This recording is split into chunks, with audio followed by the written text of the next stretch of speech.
Magandang gabi po. Tayo po yung puri sa Panginoon.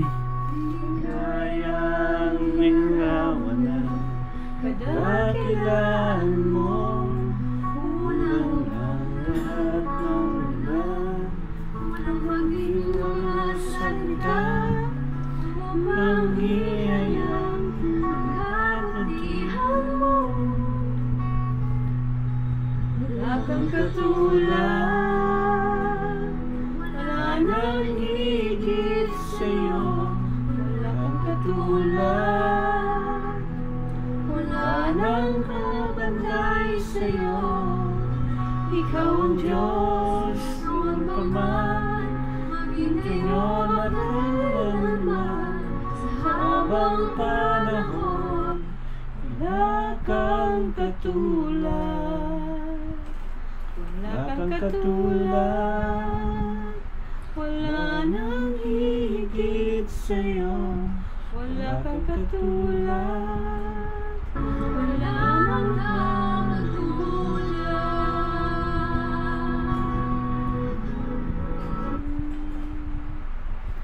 Wala kang katulad, wala nang higit sa'yo.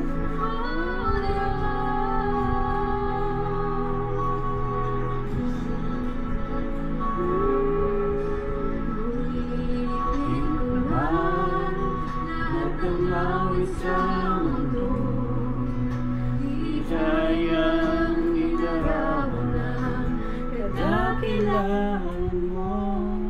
Tulad ng iyong paan mo, unang ng lahat ng walang, unang maging mga salita, upang ihayag ang kabutihan mo. Wala kang katulad, wala nang higit sa'yo. Wala kang katulad, wala nang kakantay sa'yo. Wala nang higit sa'yo.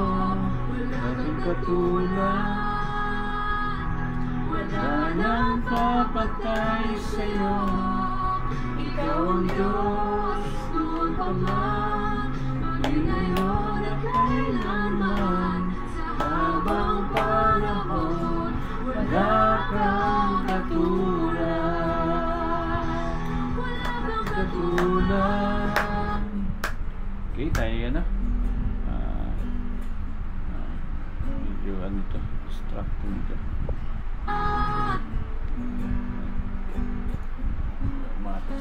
Tayo manalangin. Panginoon, salamat po sa gabing ito. Ikaw ang Diyos na tapat, ikaw ang Diyos na dakila, ikaw ang Diyos na makapangyarihan. Ito po ay kaapat na gabi namin ng pananalangin sa iyo, Panginoon. Nawa po lahat ng aming itataas ay ipakinggan mo ang kanilang mga kahilingan, dinanais at pinaplano, Panginoon. At sa gabing ito, gusto namin i-mention ang kanilang mga family name or name nila, Panginoon. But ikaw pa rin ang nakakalam ng kanilang kalagayan. Meron po kami mga talata na iaangkinin at ito'y aming pag-aaralan para sa iyong kaluwalhatian.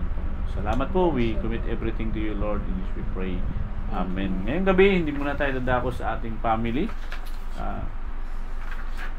Wala kang salamin. Hindi mo mabasa. Okay.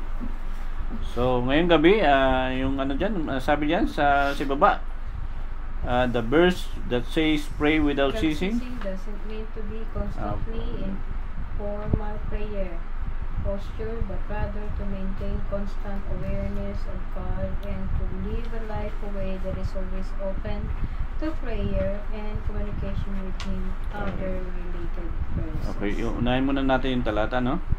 Meaning na kagad yun kasi 1 Thessalonians 5:17, pray without ceasing.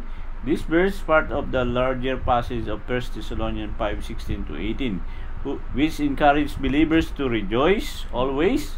Tingnan natin, tabi natin, rejoice ba kayo? Always pray without ceasing and give thanks in all circumstances, as this is God's will for them in Christ Jesus. So, may three principle dito, no? Yung rejoice always, pray without ceasing, and give thanks. So sa tatlong bagay ang mahalaga ngayon. Jaira, pakibasa yung Philippians 4:6. Do not be anxious about anything, but in everything, by prayer and supplication with thanksgiving, let your requests be made known to God.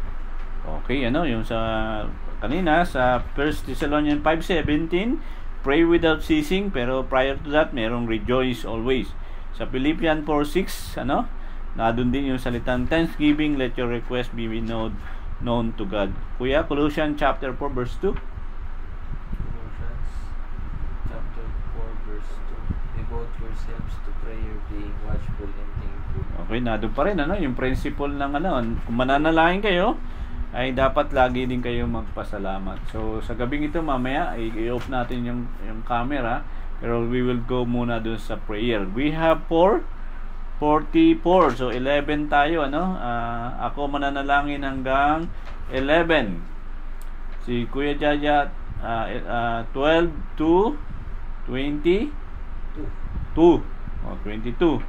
Si Jaira, tama ba? 22? Opo, tama. 23 si Jaira to 33. 23 to 33. Okay, si Mama 34 to 44. Tama? 34 sa Metra kay Kina Bishop Ramil, Okay, tayo manalangin. Taas natin, basic principle lang ipapanalangin natin, physical, mental, emotional, financial, spiritual nila, at saka sa mga ako manalangin ng number 1 hanggang 11. Okay, pwede na tayo sabay-sabay. Bigkasin na lang natin ng sabay-sabay. Tayo manalangin. Panginoon, tinataas ko po ang Garcia family sa buhay ni Brother Enzo and Sister Bernice at ang kanyang mga anak, yung 4 niyang anak, Panginoon. Ikaw na po ang patuloy na kikilos sa kanilang buhay, Panginoon. Ang Carson family, sina Brother Bolt, Sister Michelle, and ang kanilang mga anak, ikaw po ang patuloy na kikilos sa kanila. Gabayan mo po sila at patuloy mo silang tulungan sa Panginoon. Ang De Los Santos family, ang Ma'am Carmencita at ang kanyang mga anak at manugang, Panginoon, patuloy kang mag-bless kay Ma'am Carmencita, Panginoon, sa kanyang mga transaksyon, especially sa kanyang extra income, Panginoon, yung hanap buhay niya, Panginoon. Ang Bita family, Kinda Ninang, ang Bita family, Panginoon, ikaw ikaw po ang patuloy na kikilos, Panginoon, sa kanila.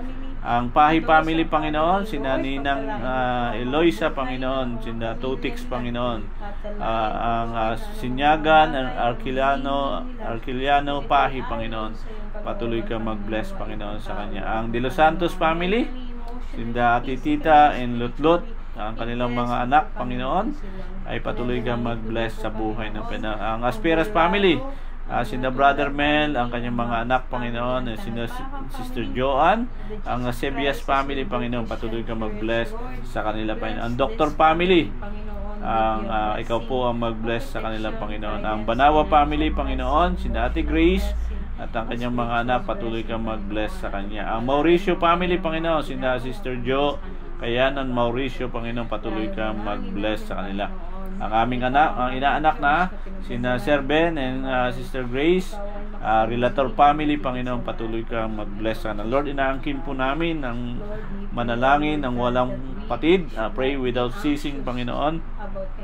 At kami po ang Diyos na kami po ang lumalapit sa iyo, Diyos, sa lahat ng kailangan po ng 44 families na ito, Panginoon. Salamat po, Panginoon, at patuloy kang mag-bless sa lahat ng na-mention naming mga pangalan, Panginoon. Muli, babanggitin ko po ang 44 na pangalan, ang apelido: Garcia family, Carson family, De Los Santos family, Bita family, Pahi family, De Los Santos family, Asperas family, Doctor family, Banawa family, Mauricio family, Relator family, Padiran family, Aranza Mendez family, Supan family, Maor family, Kailis family, Escobio family, Perer family, Oliva family, sina Brother Domingo, Lorenzo family, sina Pastoral Lisa sa Kawayan, ang Kahigaw family, Panginoon, ang Pahardo family, sina Teacher Joy, Flamio family, Panginoon, Doktora Te, ang Te family, Kaagbay family, Olivas family, Sister Inday. Ramos family, Sinda Mars Rebecca. Loro family, Bohols family, Pastor Dennis. M. Lala family, Iwag family, Sinda Bishop. Ang Helps Us Jesus family, sina Sir Alex, ang buong family nila, Panginoon.